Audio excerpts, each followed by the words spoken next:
Master Modes is set to evolve combat and have a massive impact on Star Citizen, but is this a good change? Many vocal PvP players argue that it lowers the skill ceiling drastically and makes combat boring. As a result, the overall balance of combat could undergo a significant change. In my position as a person who understands how different airframes could perform, I understand that if Master Modes is constantly iterated on, ships are given proper roles, and Maelstrom introduces the beginning concept of armor, this could very well be the change that we've been needing for years that will make combat meaningful and engaging. In today's video, we'll discuss how Master Modes will make ship roles and composition matter, how Maelstrom will further affect the choices we make by adding armor, and how this will both reward and punish us as players for what decisions we make both in PvE and PvP. First and foremost, I'll start by saying that I am by no means a PvP player, and instead lean more towards PvE than anything.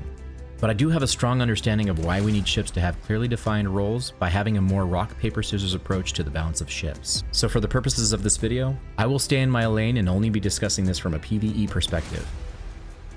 I also want to say that Master Modes is not a perfect system, and it comes with its own set of challenges and problems that need to be addressed. However, it does begin to make ship roles matter. Also, keep in mind that the following Arena Commander footage is just me using a mouse and keyboard since I am awaiting a fairly large package to arrive, so I can get my HOTAS controls set up. So most of the recording is my terrible mouse and keyboard skills. You were warned. And I apologize. And if you want to keep up to date on all things Star Citizen, then consider subscribing to the channel. Over the last 10 years, we've seen the flight model change multiple times in Star Citizen. From its early beginnings in Arena Commander with version 0.9 to what we have today in 3.22, combat in Star Citizen has often been suffering from somewhat of an identity crisis, with the devs seemingly being unsure of what they want combat gameplay to look like. With the introduction of Master Modes in Alpha 3.23, CIG seems to finally be starting to develop the direction for the future, separating faster travel speeds with nav mode and combat speeds with SEM mode. While in nav mode, your ship's shields and weapons are taken offline as it routes power to the engines and the quantum drive, allowing you to travel up to 1200 meters per second and also quantum travel to a beacon, and in the future quantum boost in any direction. Within SEM mode, your ship's speeds are capped and routes power back to your shields and weapons. This gives you much more maneuverability and allows you to defend yourself.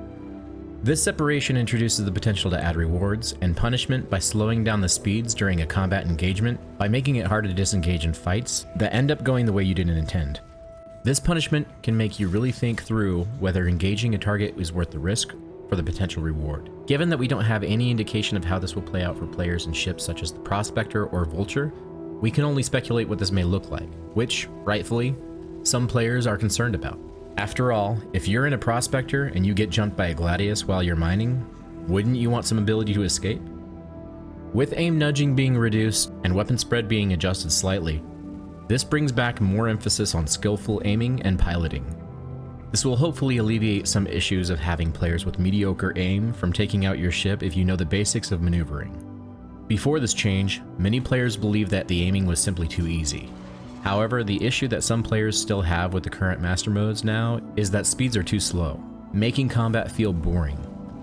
I don't really share those feelings, but I'm not the type of person to ignore such possible issues just because I don't share the same view. I would be all for using Arena Commander to test different tunes to archetypes and speed adjustments to find a great solution that works for the majority of players. While my absolute favorite flight model was way back in Alpha 1.3, things are beginning to look better with the addition of Master Modes. However, there are still many issues with it, and many changes are needed in order to get it where it needs to be. Which is why I understand that some players are disliking the changes. The biggest issue Master Modes faces is tuning the ships so that flight is fun and getting the speeds right so combat doesn't feel boring. What are your thoughts about Master Modes? Let me know in the comments below. Currently, light fighters can just stay a little over 1.5 clicks from a hammerhead and pelt away at the ship until its shields are down and destroy each turret and component until the ship is either disabled or destroyed. This problem is largely caused by how strong a light fighter's lateral thrust is, combined with the slow rotation rate and low accuracy of the turrets. The concept of a ship the size of a Gladius being able to take down a fully crewed hammerhead is one that doesn't really make sense for the game, and there should be realistic counters to each ship archetype. With the addition of gimbaled weapons being added to turrets in 3.23, this could potentially solve the issues with turrets being fairly ineffective against light fighters. However, there needs to be a reason for players to choose to man a turret. It needs to be fun and engaging and not be more work than it's worth. Some suggestions made were increased velocity and DPS of turret weapons, but if operating a turret isn't equally as fun as flying a ship, why would anyone choose to fly a larger ship? Most players would simply choose to grab an arrow or gladius with a group of friends and fly circles around the larger ships. Turrets should be much faster than they currently are, so ships can't strafe just beyond their rotation rate. These suggestions do have the potential to solve some of the issues with turrets in master modes, but we'll need to wait for CIG to make whatever changes in either Arena Commander or PU in 3.23 to gauge if the issues with turrets can be fixed.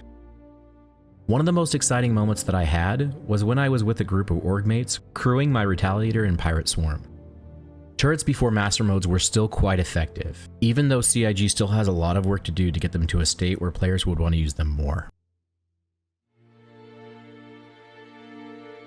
One of the biggest features that will truly begin to shape the future of combat and make each individual ship roles matter is Maelstrom.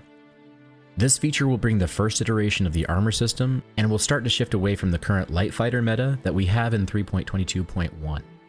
But how will this affect gameplay and begin to create balance between ships so that light fighters can't simply take down ships like a hammerhead easily? To answer this question, we need to first understand why this matters. As we discussed earlier, light fighters can simply stay far enough away from a multi-crew ship and just unleash absolute destruction because of the aforementioned issues with turrets. If this continues, the only ship people will choose for combat would only ever be light fighters. But there should ultimately be a level of balance to things. Light fighters should be extremely effective against other fighters and bombers. Bombers such as the Eclipse and anti-capital fighters such as the Ion should be effective against bombers, sub-capital, and capital ships, and large capital ships should be effective against other capital ships and fighters, creating the rock, paper, scissors balance that we've heard so much about lately. This balance could be achieved with Maelstrom by giving ships armor and making it so that weapons on light fighters couldn't damage capital ships or their components because the armor would be too thick. This would force players to use bombers or dedicated anti-capital ships to take down a hammerhead, for example. It would also make it so that small arms couldn't damage light fighters in any way and would instead begin to shape the future of what fleet battles could look like in space, atmosphere, and on the surface, effectively eliminating light fighters kiting larger ships. Now it's anyone's guess as to when we could see armor be added into the game, but CIG has made implications that we would see the beginning of armor with Maelstrom. As far as what that looks like is anyone's guess, but what are your thoughts about Maelstrom and the armor system it will bring? Let me know in the comments below. This change would encourage players to have strike packages and reward them for bringing effective counters in a battle, giving all ships a purpose in the future by having the right counter for different types of ships. An example of a strike package would consist of bringing 2 wings of Gladius fighters, a wing of lightnings, a wing of gladiators, and a couple of retaliators, and a hammerhead. The role of the Gladius and the Lightning would be to engage and destroy any enemy fighters and bombers, and provide coverage for the bombers and hammerhead. The role of the Gladiator and the Retaliator would be to destroy any larger attacking ships, and the Hammerhead would create a zone of denial around the rest of the fleet by either using standard weaponry or flak rounds to prevent ships from getting in close. Creating an area of denial around the group, as I mentioned before, this would really begin to make combat feel better and greatly impact what fleet battles would look like, and what choices we would make depending on the mission. This would be a fundamental and positive change for the future of Star Citizen, make combat meaningful, and encourage small groups of friends and large orgs to work together by having ships protect mining, cargo transportation, salvage, and much more. Ultimately, a sub-capital ship like a Hammerhead that is designed to take out small fighters should be extremely dangerous and should warrant those small fighters bringing a few bombers with them to take out the Hammerhead. On the other hand, a Hammerhead should also require a small contingent of fighters and bombers to defend itself as well. Now, I understand that I may lose some of you on the next part, but as someone who wants flying in different environments to vary, flight control surfaces being added is something I'm looking forward to.